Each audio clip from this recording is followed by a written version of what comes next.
Constructive Voices, the podcast for the construction people, with news, views, and expert interviews. Hello and welcome to Constructive Voices. I'm Steve Randall, and this is a very special episode of the podcast. I drank every day for about 5-6 years, I think, and I thought I was doing it successfully, working in the construction industry. I was working in the offices as a technician. I didn't really think I had a problem, which is the case with many addicts. They often are quite deluded and think that there's no issue. That's Richard Price. He's very bravely joining us to talk about his addiction, and we'll also be joined by two experts on the subject.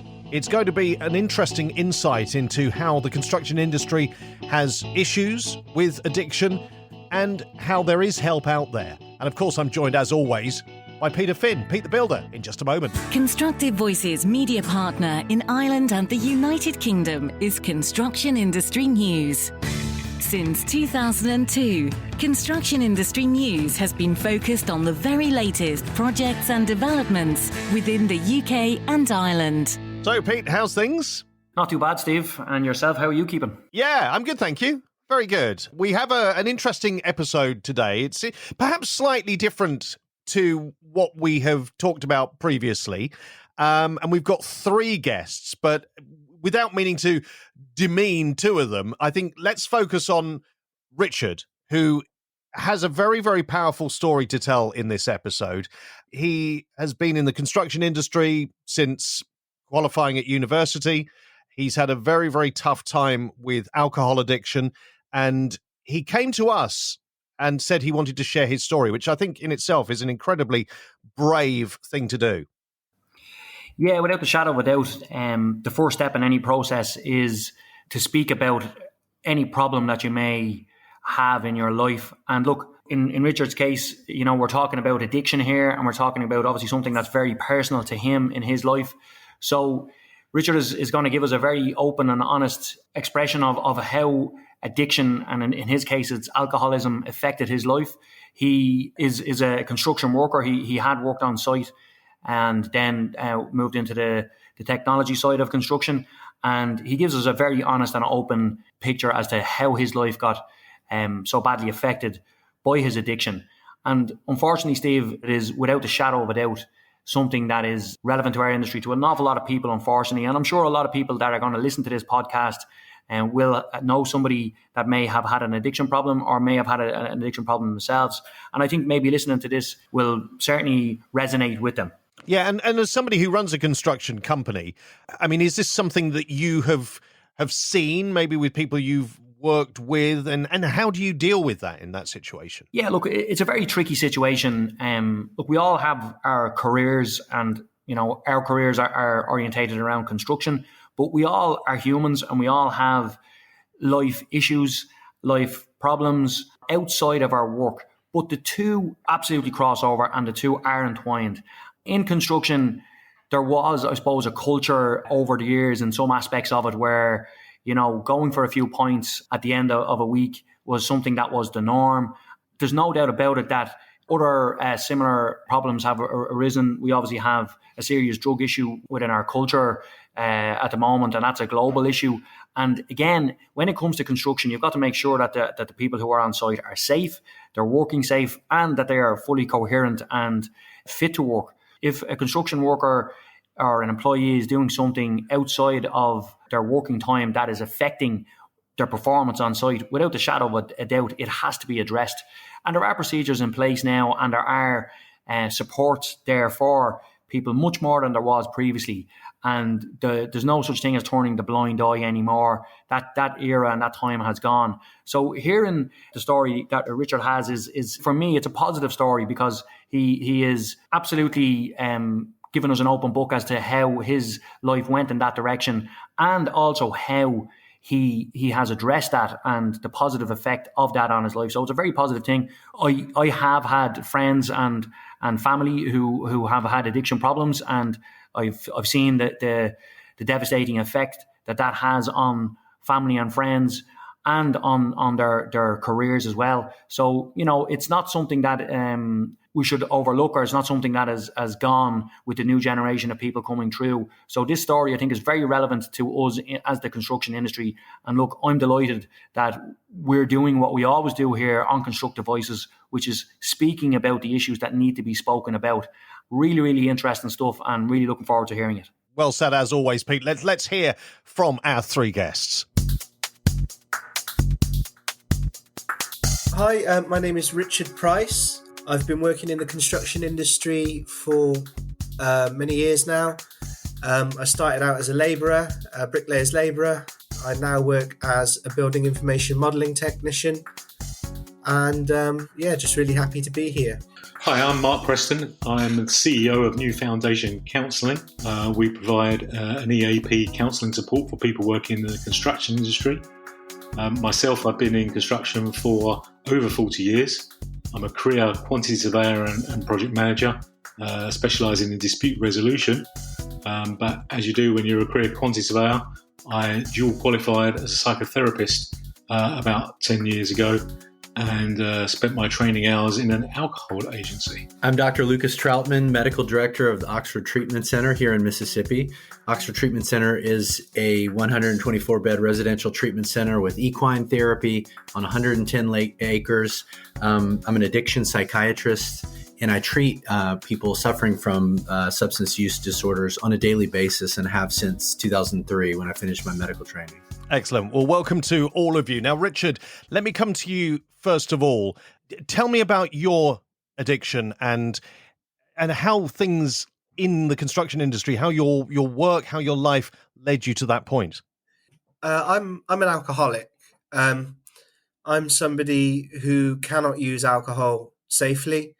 My definition of an alcoholic really is somebody who, once they put alcohol into their system, they're not going to stop drinking. I know there are many different sort of ideas and definitions around what an addict really is, but that's how it makes sense to me. My sort of solution to that problem is to never drink alcohol. And so I practice a abstinence-based recovery where I don't use any alcohol at all because I can't use it safely. Alcohol became a problem for me, although I was always a heavy drinker. In 2012, I experienced a mental breakdown of severe obsessive compulsive disorder, which is an anxiety disorder, so extreme anxiety and a deep depression. And I was studying construction in Swansea, and I quickly discovered that using alcohol would just take those symptoms away, like, within minutes of drinking the first drink. It got to the point where I was drinking, during my studies. I was taking alcohol into the university with me in my bag. I know it sounds silly, but so I could actually focus on writing my dissertation and that kind of thing, albeit under the influence of alcohol. And then my mental health seemed to calm down for a while, but unfortunately the drinking continued. And I drank every day for about 5-6 years, I think, and I thought I was doing it successfully, working in the construction industry. I was working in the offices as a technician, and I didn't really think I had a problem. The people that I surrounded myself with, they drank quite heavily, and I drank on a daily basis. I was the last person to see how bad the problem was, which is the case with many addicts. They often are quite deluded and think that there's no issue. But as our experts, I'm sure, will confirm, addiction will start to strip things away from your life. So people started to walk away from me. They started to walk away from wanting to be around me and that kind of thing. And I lost jobs.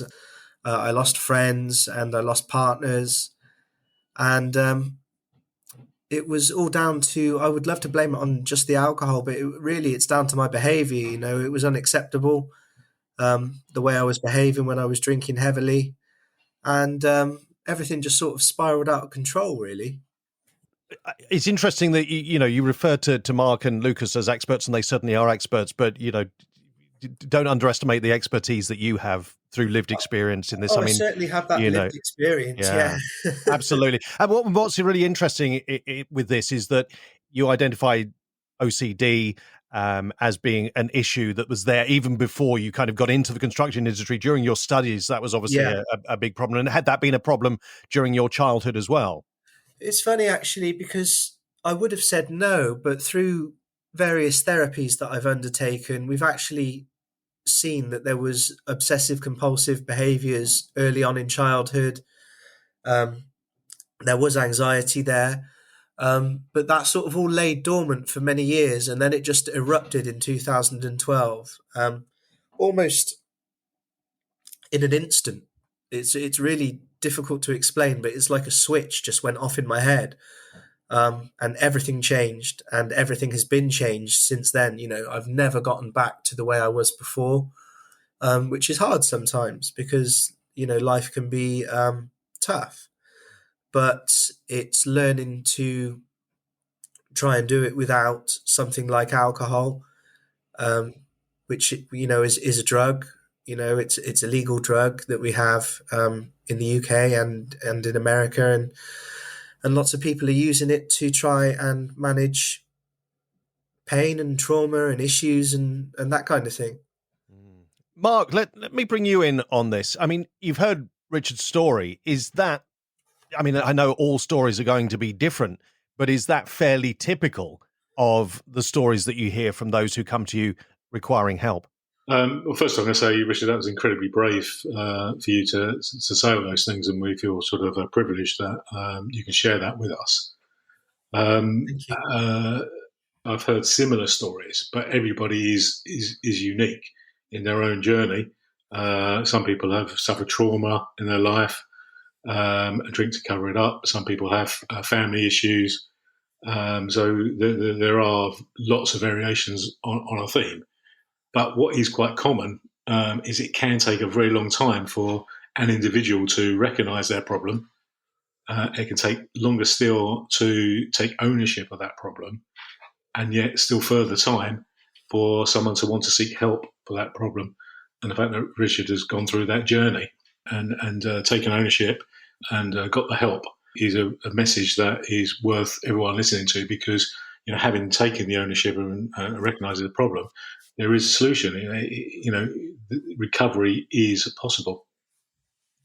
Lucas, let me bring you in as well on this. We've heard how Richard was already having issues that he wasn't actually fully aware of before he started using alcohol during his studies. He wasn't fully aware of his OCD. But I mean, how common is it? And is it exclusively the case, perhaps, that people's addictions start with something else? It's not just a case of let's try this substance and then they get addicted to it. There's something else that leads them to that point at which they want to try something different. It's a really interesting question, because we have people who will drink alcohol and moderately do it for the rest of their lives and never develop a alcohol use disorder. And we also have people who their neurobiology may be of such that, or genetics, it could be predisposed to develop an alcohol use disorder when just a small amount of alcohol is introduced. This is a really hot topic of research. It's a great question. I think some people use alcohol to treat anxiety or OCD. Other people may be in college or maybe go to the football match, and it's just endemic in the culture that we drink pints, and maybe we have too many, and then our brain seeks reward from that without having anxiety or OCD. What is just so inspiring, and I share Mark's sentiment here, is Richard is heroic, full stop.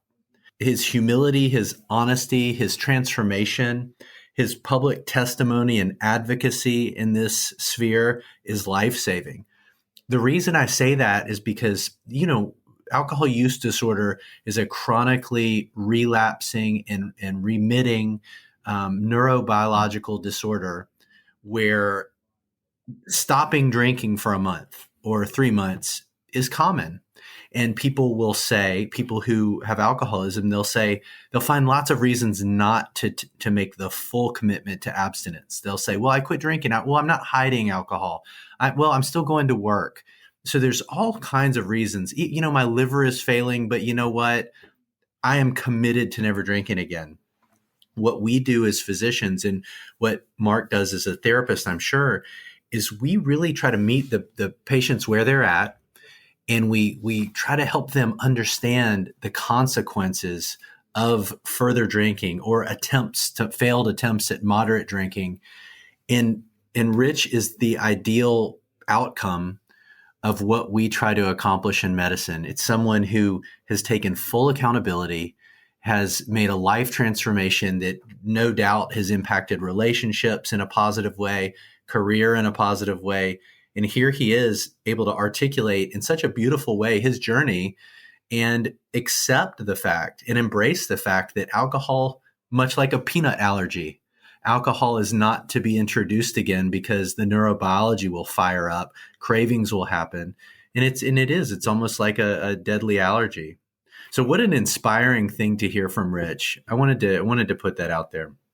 Yeah, absolutely. And Richard, the availability of alcohol and the fact that, I didn't go to university, but I hear lots of stories from people who did. Alcohol is certainly one of the things that happens on a regular basis. And as you identified in the construction industry, there can be a drinking culture. How much did the availability, but also the culture around alcohol, how much do you think that led you to be able to almost hide your addiction in plain sight? Yeah, I mean, certainly while studying construction, I was surrounded by a lot of like-minded people who drank heavily, and it was part of the culture. In terms of the construction industry culture, I'm sort of in the middle because I've never really been up sort of high where the stress is like so intense that perhaps you turn to alcohol. I do know a lot of people who have so much stress in the industry, so I can't claim that the stress of the industry or the fast pacedness of it or the deadline mentality that we have has affected me in terms of drinking. What I've found in terms of construction is certainly in my line of work as a technician is there's a lot of room for progression and there's a lot of room for career development. And so for that reason, I've kept my problem very, very secret. I'm very nervous about doing this. My company know that I'm doing this. I'm happy to say that I work for a company called Hydrock. They're being really supportive of me doing this podcast and talking about this kind of thing. But I am nervous that it's going to affect my ability to progress within the company because, potentially directors and people who are quite high up within the company are going to hear this and they're not necessarily going to share my views on alcoholism. They may have their own views, which are fair enough. I can totally understand why some people see it as just, a moral failing almost. It's a choice. You choose to pick up that drink. And it's so hard to argue with that because who is forcing me to go down the shop at 7 o'clock in the morning to buy a bottle of vodka? Who's forcing that? But at the same time, it really doesn't feel like a choice. I wonder if some of our experts might be able to comment on that as well, because it really doesn't feel like a choice when you're in the throes of it. Yeah, Richard, I can understand exactly what you're saying. But I think you'll find in a big company such as the one you work for, you will not be alone. There'll be several people in the firm that are experiencing similar problems to you. You may not know it, but I assure you that is the case. And I'm pretty sure from what you've told me in private that there's a progressive culture in the management system that are quite understanding. Generally, can I sort of touch on the stress issue? Yeah, please go ahead. Because, in construction, we have all the components which are unhelpful in terms of stress. So we're working to very tight and often unrealistic deadlines. The money is tight. There's a lack of control often over your work day. What you want to do.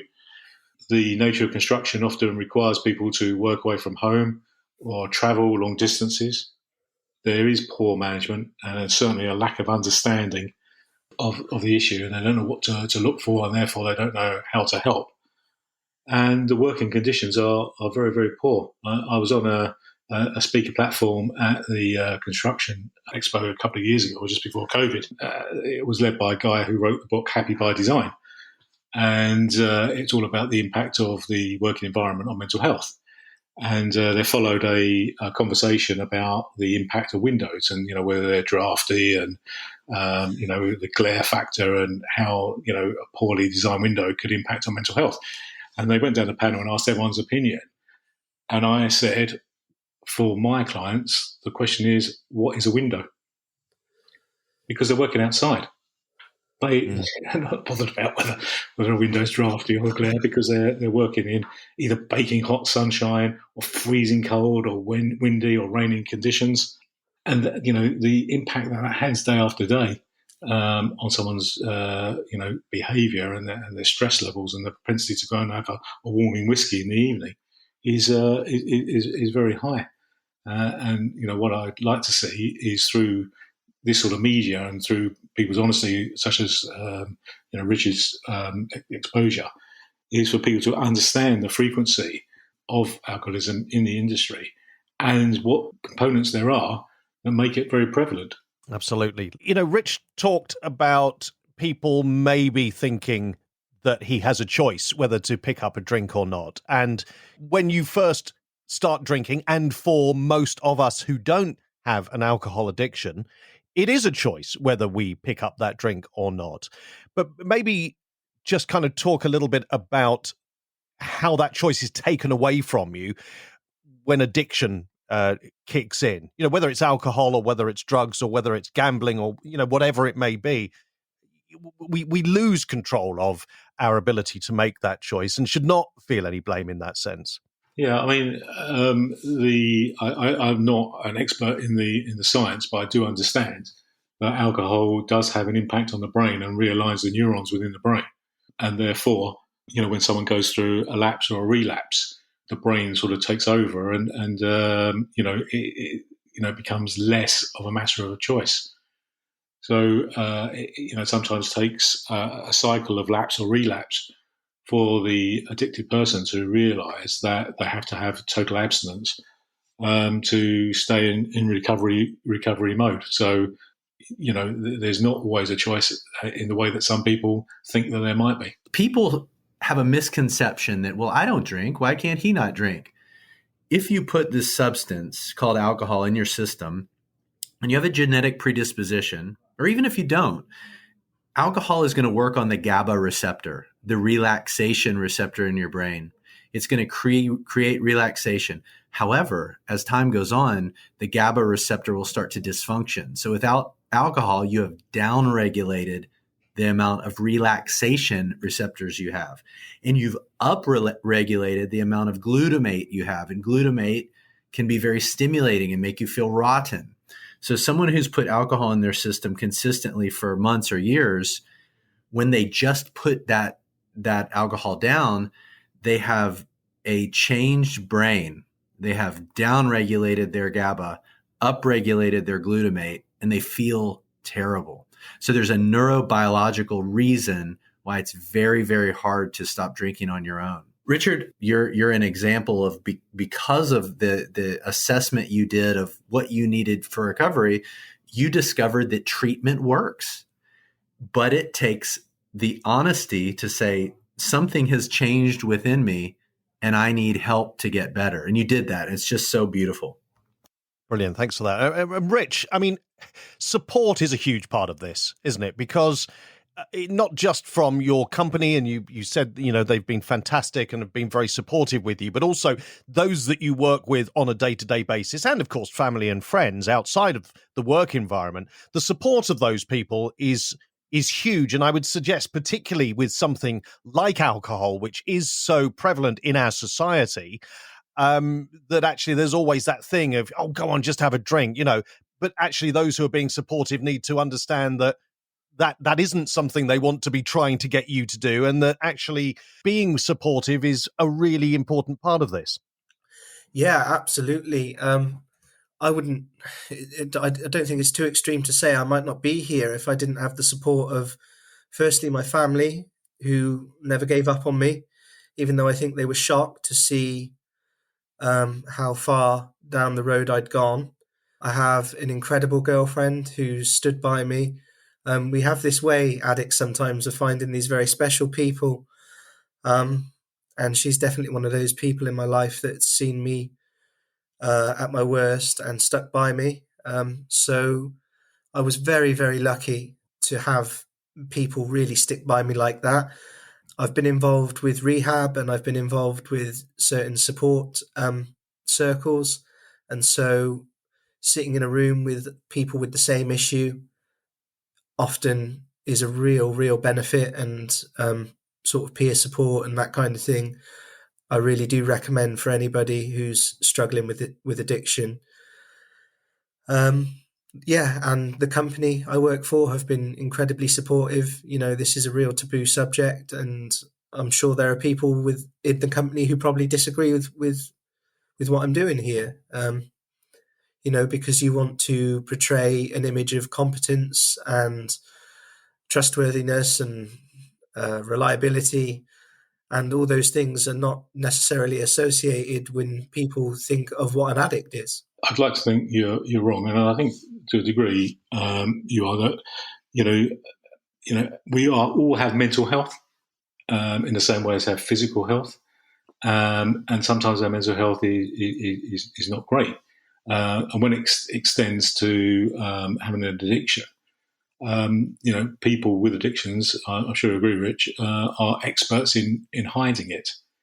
But we work in an extremely dangerous industry. Accidents, as recorded by HSE, rank construction industry the second most dangerous industry after farming. Being addicted to either alcohol or drugs increases the danger of accidents.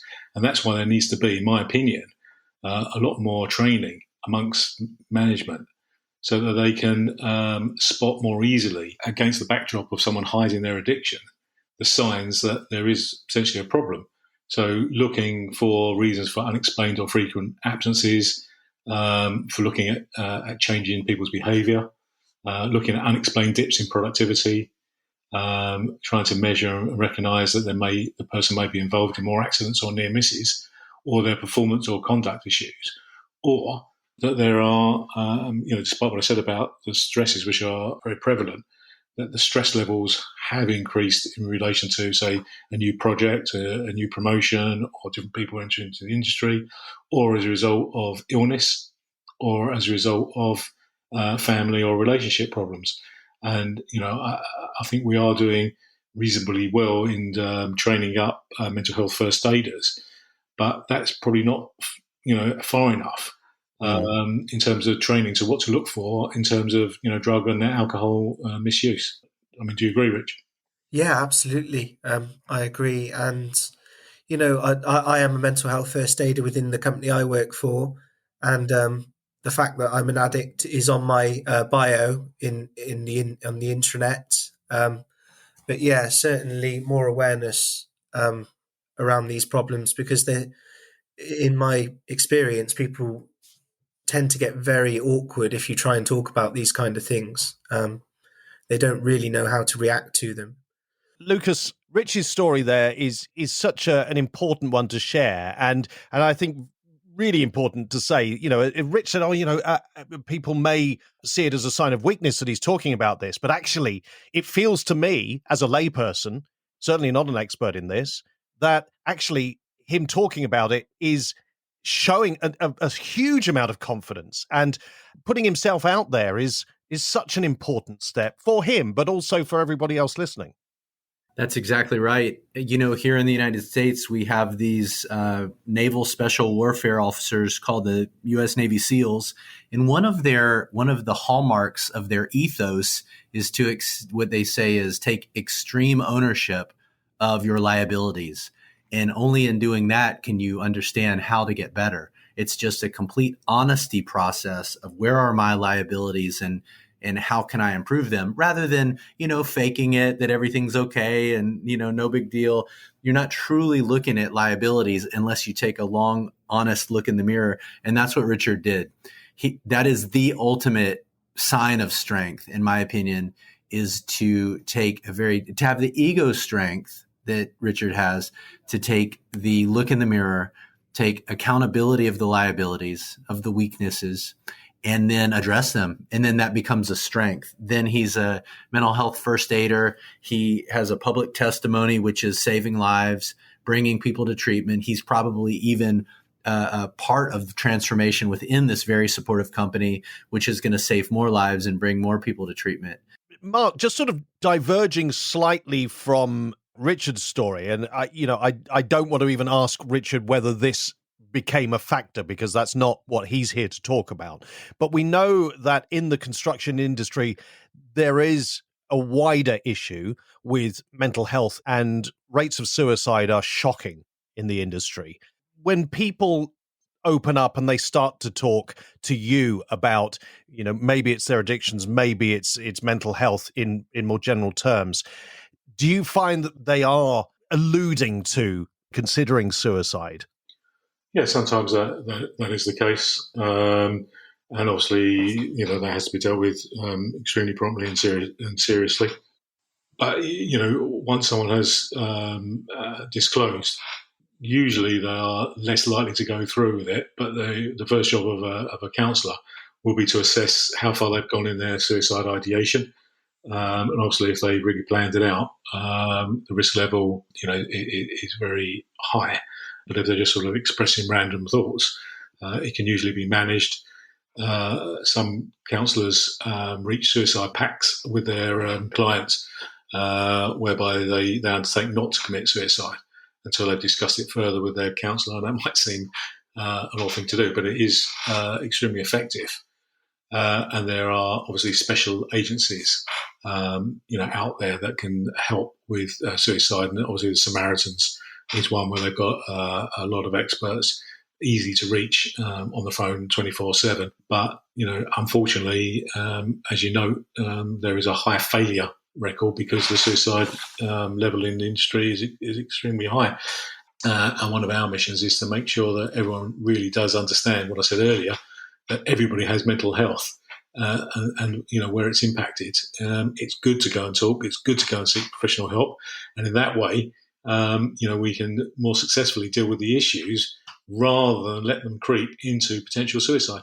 Richard, did you find that getting support had sort of an immediate impact on how you felt and how you dealt with your addiction? Yeah, so it's quite interesting actually to point out that I tried to deny that there was a problem or that the problem was me for the longest time, believe me. I lost everyone, and I had to ask the question why that was, like it became impossible to deny the truth that it was my behavior and things I was doing that were just unacceptable. And so I went through a process of recovery, and it is a process. I've slipped up, I've relapsed, but we work a process of trying to actually change almost. I don't want to say your personality, but you have to have like a sort of spiritual shift almost. So it's. I'd be quite interested to get our expert sort of opinion on this, because when I stopped drinking, people had left due to my drinking from my life. When I stopped drinking, they actually came back because they heard I'd got sober. But they actually walked away again in my early sobriety because they found someone who was still very broken inside and someone who was still very bitter and very resentful. And I hadn't worked on myself to try and change those things. So I was what we call in my support circles a dry drunk. I was somebody who wasn't drinking alcohol, but I hadn't worked on myself as a person. I hadn't looked at the reasons why people had walked away. and I hadn't tried to make a shift in how I treat people and how I interact with people and how I behave around people. So it wasn't until I did those things that I started to become more successful within keeping sober, basically. Dr. Lucas, let's bring you in on that one, because that's an interesting point. You know, if somebody is treated for the addiction, and for various addictions, there are obviously, things that they can be given, drugs that they can be given that help with the addiction. But actually, even once they get sober or they get clean, depending on what their addiction may be, or they stop gambling or whatever, there is work to be done. As Rich has identified there, you then need to work on yourself, because you've been through a lot, for example, just purely by being through your addiction, let alone whatever the underlying cause may have been. That's right. In Richard's case, he would identify OCD as something that he would want and need to work on. But there's other people who say that they had a childhood trauma, or there was some type of something spiritually lacking in their life, and they wanted to address that, and that really is the crux of the work. Not only the medication to help them in the short term, but the crux of the work is the long-term sobriety work and therapy that they do.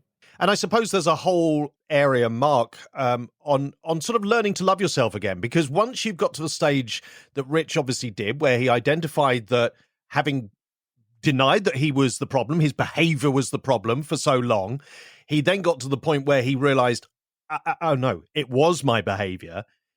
You've then got all that guilt, that blame within you that I guess you need to work through to get to the point where you say, no, actually, that was the result of some mental health issues and addiction, and I'm not that person. I am more than that. Yeah, I agree. Learning to love yourself is an incredibly necessary thing to do and an important thing to do. And that's where professional help comes in through therapy, to rebuild egos and the like. But I was quite interested in what Rishi was saying and along that theme about people walking away, and not having that unconditional positive regard for a family member or a very close friend. And I think that's born a lot out of ignorance.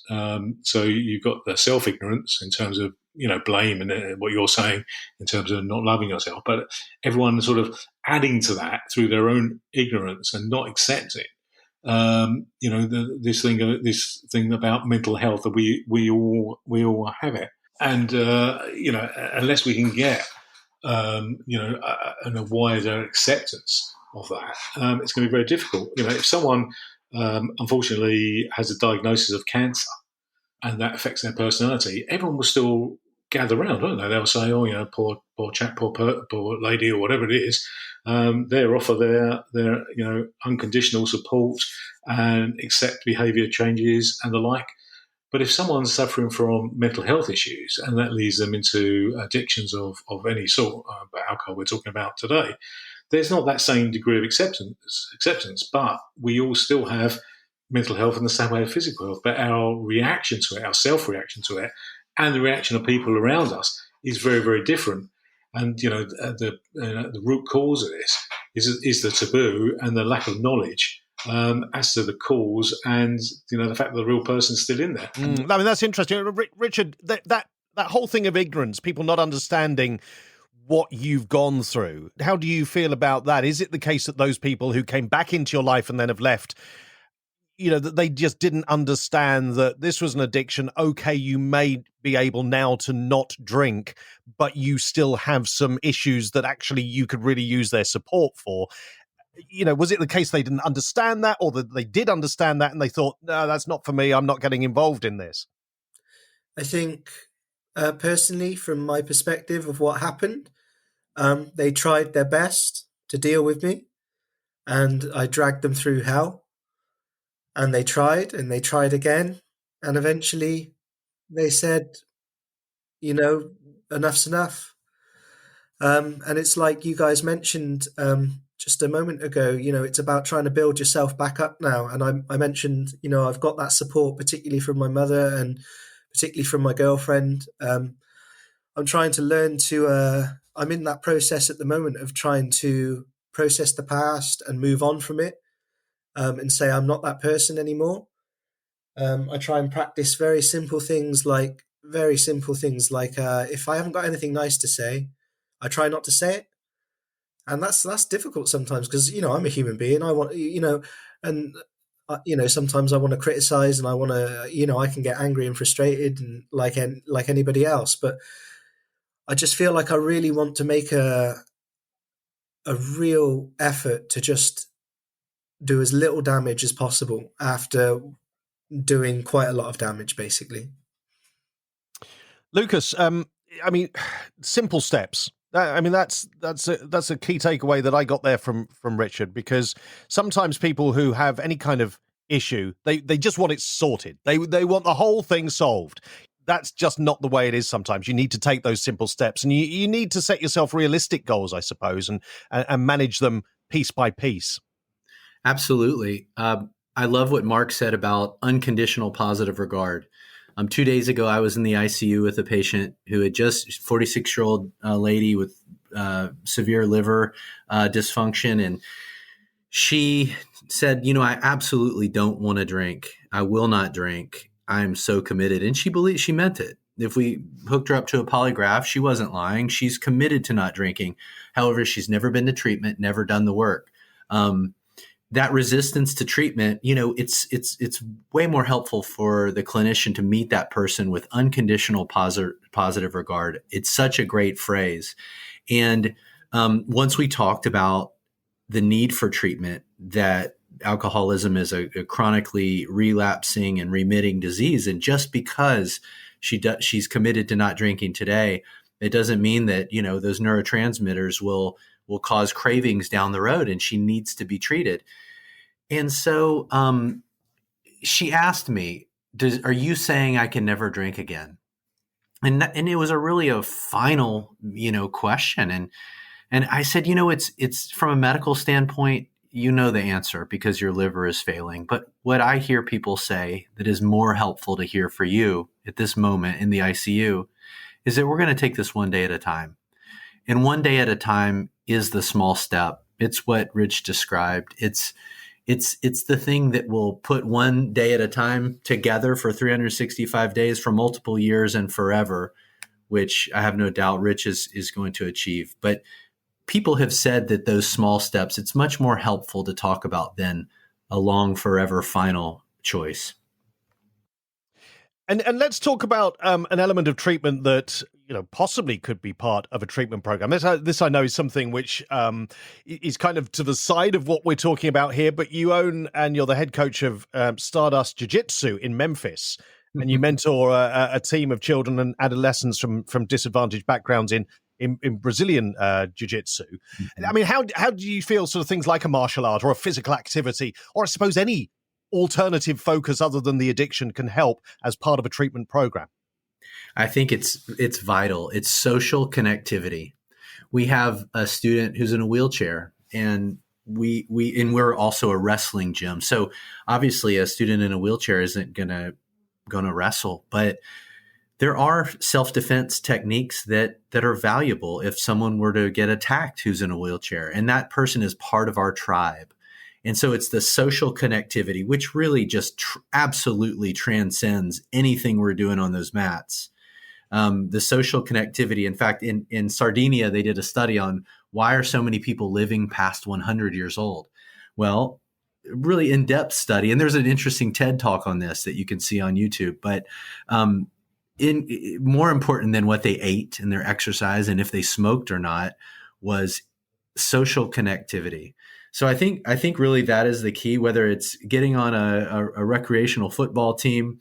A lot of people love CrossFit, a lot of people love going to the gym, doing races, 10Ks.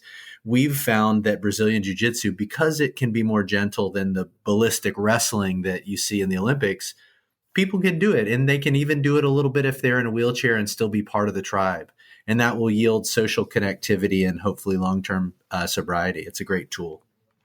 Is this something you find, Mark, as well, with people that you work with, that perhaps they have the focuses that are their work, they have hopefully their friends and family, and they have their addiction, which is taking up a large part of that focus, but actually being able to get them focused on something else, to introduce something, to kind of, add in an extra thing for their mind to focus on is helpful. Yeah, there's no doubt busy schedule and distractions are helpful, particularly in the early days. But we have to guard against becoming totally reliant on those because, let's say in sport or wrestling or jiu-jitsu, if there's an injury and you can't, partake in that for, say, a short number of weeks, it can't have become a crutch such that without it, the immediate response is to turn back to the addiction. Absolutely in the early days, any extra hobbies, distractions and, other things you can do help take the mind away from the addiction itself. So, yes, I think, and the work that Dr. Lucas described sounds absolutely fabulous. Thank you, Mark. Steve, I have a question for Rich because he is someone who has walked to the other side of the river, so to speak. And as a physician, I think he could really be helpful in educating me and informing me. Richard, I talk to a lot of patients who so obviously need to stop drinking, whether it's they're in liver failure. I had a patient who had a liver transplant who was still drinking on that new liver because, well, it was a new liver. It wasn't damaged. And that was the rationale. And oftentimes, for example, I have another patient who is 46 years old. He walks like a 90-year-old man. He's got early onset dementia, and he always says he's going to do it on his own, never seeks treatment, will be sober for 3 months, but he has zero tools. We always want people to take the path that you took, to get the treatment because treatment works, to get the tools, to discover this life of long-term sobriety where people are just so resilient and happy. What is it about you? And how can you help me as a physician help convince other people that your path is possible and that the doing it on your own is just something that's going to fail? How did you do it, Rich? It's truly heroic, and I want to know the secret. I think it's a process, and I was sat with a fellow alcoholic the other day, and we were having a coffee outside the cathedral in Gloucester, and he said, the lucky thing about people like me and you is we'll keep trying to come back. So if we do have a relapse, which can be a sip of beer, at a wedding, and you think, oh God, I've taken on alcohol. It's understanding that really you're trying to practice a state of absolute abstinence. I do have other motivations that keep me sober. I have children. I didn't mention I have children now, and I've literally walked into a pub, ordered a drink, sat there looking at the drink, and no, I got pictures of my kids up on my phone instead and walked straight out of that pub, I think what you mentioned earlier of explaining to people that it's a 24-hour process, the idea of never drinking again is too big, I think, for the alcoholic to handle. So you try and keep it in the day. You think, am I going to drink today? No, I'm not going to drink today. Maybe I'll drink tomorrow. Who knows? I'm not bothered about tomorrow in terms of my drinking. And always coming back to the idea that I need to be abstinent from alcohol. As I say, I was sat with that fellow alcoholic, and he said he just on his way to meeting me, he'd walked through an alleyway, and there were two people, like in a doorway, almost totally unconscious from drugs or alcohol. And he said they're the unlucky ones, like we're the lucky ones that we keep coming back to this idea every day, that we need to stay sober from alcohol. That's our problem. I don't know. Sometimes it feels like you've had outside help from we speak of a higher power sometimes in circles of recovery. So I don't know. Totally, it's a mixture of things, I think. Mm-hmm. Well, it's so empowering and inspiring to hear, and I really appreciate that you are in a supportive company that allows you to do a podcast like this, because your testimony will avert death for many people, and I'm sure of that. And that's great to hear, and that's kind of the reason that we do conversations like this, is to help others feel that they are not alone, that their story is not the only one, that others understand them, and that those who haven't been through addiction will also at least try to understand them. And Mark, you've been in the construction industry for many, many years. What would you like to see happen now from a discussion like this? People who are listening, whether they're jobbing builders on site or whether they're executives sitting in their offices, what would you like to be the next step towards helping support people with addiction? Increased awareness training. People trained to look at the signs so that help can be given to provide the support at the earliest possible time. And also the recognition of the impact of stress and understand how that stress can be managed. We are in a difficult industry and it can't be removed altogether, but it can be managed.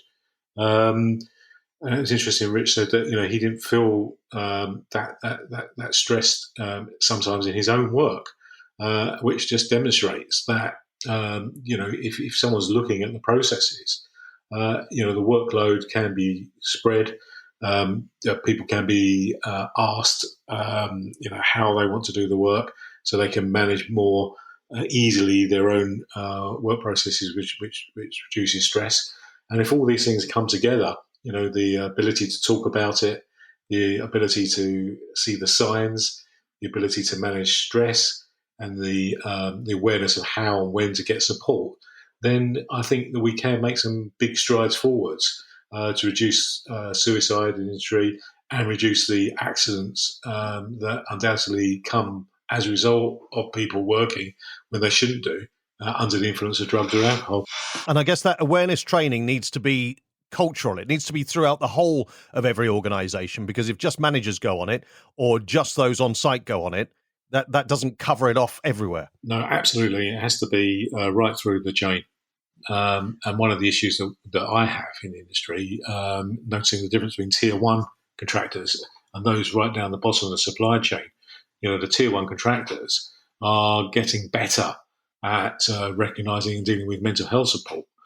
But the people that do the actual work, which represents 80% of the 2.1 million or so people in the industry, do not work for tier one contractors. They are subcontractors, and they might be in firms with, them and their brother or, 3 or 4 colleagues. Certainly 80% of construction firms in the UK employ less than 13 people. So it's understanding the nature of the industry and working out ways that we can reach the majority of people that haven't got the resources to get the training and the awareness. It's really working on that process, and that's what I'd like to see happening. That the tier one contractors respect and understands the people that help them make money to provide easy access to the support and the training and the awareness that they need. And I think that will make the biggest difference of all. Dr. Lucas, the same question to you. What would you like to see happen next? I think this is a question of just human values almost. For example, in the United States, we have more and more of our construction workers have gone from full employees to, quote, contracted labor. And so what happens in those cases are that the employer really even stops doing any kind of drug testing, and there isn't an investment in making sure that there's a healthy workforce. They want the work to get done, and they almost kind of turned a blind eye to whether their staff members, their contracted labor, is suffering or not. So I think that the solution, this is just so esoteric, is an investment in the workforce, a care for people, a care, understanding that these are people that are working, yes, but they also have families and they have kids, and really personalizing through awareness of the suffering of alcoholism and illicit drug use, how this really impacts families and workers and kids and spouses. And then for the employer to take ownership of, we care for these people, and a tool would be to not only ensure that they're sober in their work, but also if they're not, becoming a supportive employer, even if it may not benefit the employer, it's just the right thing to do from a values perspective. And Richard, I want to give the last word to you. We've already heard so much praise from Dr. Lucas and from Mark on you opening up and sharing your journey with us. And I want to add to that and just say a big thank you on behalf of Constructive Voices for being willing to do this and for being open and honest about it and sharing your story. And as I say, I want to give you the last word on this. What do you want to see come from you putting yourself out there, sharing your story and raising awareness of this issue? I would just like to, for companies within the industry and any industry, I suppose, really, to create an environment where people aren't afraid to come forward and talk about these things. They don't have to do it as publicly as this. They could, but feel comfortable enough to go to their HR department or something like that and say, do you know what, I'm having a problem with a substance. Because for me, keeping it secret and not opening up about it has all been about fear of losing your job, essentially. That's what it's been for me. And I imagine that a lot of people are in the same boat, the fear, especially with drugs as well, like illegal drugs, because there's an extra stigma attached to those as well. So people feel even more unable to come forward and say, I'm having an addictive problem with an illegal substance. Just creating an environment where people don't feel that fear. They feel safe that if they're serious about doing something about it, that they're going to get the support they need and they're not going to be thrown away in some way. Because that's what I was scared of, and that's what I'm still scared of. It's the kind of subject that is hard to talk about, and you do worry about people making judgments and that affecting you negatively in some way, and limiting what you can do and where you can go, and so just creating an environment where people just feel safe enough to come forward and talk about it. Well, Richard, long may the support that you've been shown so far, long may that continue. And also, we wish you well with your ongoing recovery. And thank you so much for sharing your story with us. Thank you. And thank you, Mark and Dr. Lucas. Thank you for being on Constructive Voices too. More than welcome. Thank you very much, all. Thank you, Steve. This is Constructive Voices. So, Pete, what an open and honest discussion. And, as we said at the beginning, all three of our guests were brilliant. Mark and Lucas with their insights from obviously the side of helping people with addiction. But, we've got to single out Richard, because to be brave enough to share his story in an open forum like this, and he highlighted how, he has some concerns around how that may affect his career, but he felt that he needed to tell his story. And I think an incredibly brave and fantastic thing to do.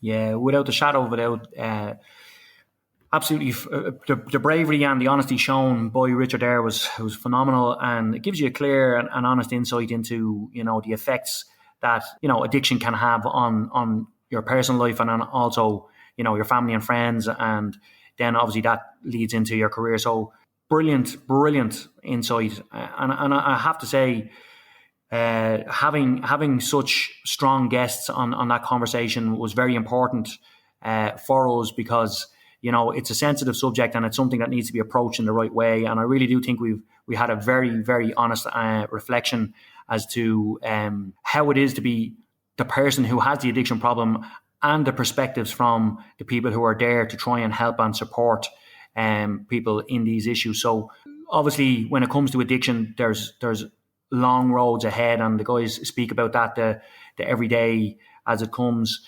Fantastic stuff, Steve. I found it really interesting, and I really was hanging on every word, and it gave a great insight. And it's also good to know that there are supports there, and that people are, that our industry is willing to help and willing to support anybody that has those issues. So if there is anybody listening here today, obviously reach out, get help, and start taking that first step in the right direction. Yeah, absolutely. It's one of those situations where I'm sure Richard would say, if it helps one person to be able to get help quicker than he did and to avoid it becoming such an issue, then, his work is done here, because that's what he wants to do, raise the awareness and help others. Pete, great as always. We'll speak again on the next episode. Absolutely, Steve. Talk to you soon, my man. And that's all for this episode of Constructive Voices. Please take a moment to share it with others who may find it interesting. Follow or subscribe to get the latest episodes automatically on your favourite podcast app, and rate and review the podcast if you can. You can also listen to the latest episode by saying, Alexa, play Constructive Voices podcast. Here's Constructive Voices. Here's the latest episode. And on our website, where there's lots more information too. That's constructive-voices.com. Don't forget the dash. Until next time, thanks for listening. You're really helping us build something.